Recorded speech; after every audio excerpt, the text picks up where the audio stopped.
As if the COVID-19 pandemic wasn't already a big enough problem, the Thai government is struggling to come to grips with an impending population crisis as the Southeast Asian nation sees its birth rate hit a 60-year low at just 544,000 births in 2021.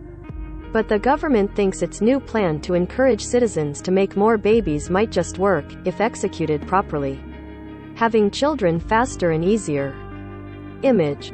Reuters. Thailand's birth rate started seeing a continuous downward trend back in 2013. Since then, the rates have steadily declined, seeing no significant upticks all the way to 2021. At the same time, the number of deaths has overtaken the dwindling birth rate, coming in at 563,000 in 2021. Of course, this can largely be attributed to COVID-19 related causes. Either way, this isn't good. Despite sharing similarities with Japan and Singapore in terms of demographic, both of which have their own population problems, adding Thailand into the comparison wouldn't make much sense considering it's still an emerging market. This means the land of smiles relies heavily on cheap foreign labor, much harder for the country to afford, to get the economy running. It also means that the looming population crisis will have a significantly more negative impact on the country compared to its developed counterparts. The data reflects a population crisis, where the mindset towards having children has changed, said Tira Sindakarik, a demography expert at Thammasat. But the government plans to lessen the burden of having children in a few ways. One of the tactics is to open more fertility centers. Currently, most of them can only be found in Bangkok and other major cities. This will be expanded to 76 provinces. For middle-aged Thais, it's too little, too late. Image. Reuters, ABC News. Raising one child costs a lot. A semester for kindergarten is already $1,520 to $1,850 50,000 to 60,000 baht, and then it reaches millions baht.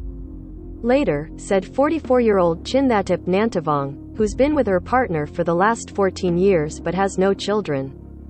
This isn't helped by the fact that Thailand is reaching super-aged society status, which means the number of people aged 60 and above will make up more than 1/5 of the total population. And of that population right now, roughly 18% are made up of those above 60. Looking at the ratio between working-aged people and the elderly, Thailand's figures currently stand at 3 to 4. By 2040, however, the forecasts are a lot more grim, 1 to 7. The manufacturing sector will face productivity slumps, so we have to develop skilled labor and adopt the use of automated technologies, said Danucha Pichayanan, the head of the state planning agency. Income growth hasn't caught up with living costs. Image. Fred Moon, Unsplash.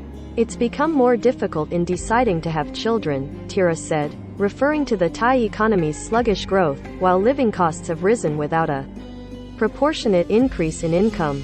Other factors that could be contributing to the declining birth rate include political division, rising education costs, and increasingly debilitating household debt, the latter of which has risen to nearly 90% of the gross domestic product, from 59% in 2010, according to Bank of Thailand. Add political instability into the mix, 2 military coups and significantly large anti-government protests, and you've got a volatile market. The middle class, office workers, or people that are trying make ends meet think the same way, says Chinthatip. Right now we have a cat and it's not as costly as a child. Read more life stories. Khairi Jamaluddin. Time for Malaysians to live alongside COVID-19.